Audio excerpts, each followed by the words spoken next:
Welcome back to Crafting the Perfect Resume. In part 1, we covered the essential elements of a standout resume. Now, let's dive deeper into some advanced tips and tricks to make your resume truly exceptional. First, customized for the job. One size does not fit all when it comes to resume. Tailor your resume for each job from job posting. Second, quantify your achievements.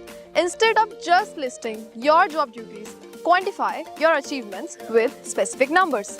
Third, use action verbs. Start each bullet point in your work experience with using strong action verbs like achieved, managed, led, implemented. Fourth, include volunteer work. Volunteer experiences can demonstrate valuable skills and dedication. Remember, your resume is your first impression on potential employers. Stay tuned for more valuable insights and strategies in our next episode, part 3.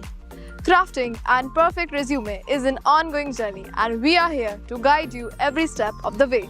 Good luck on your job search.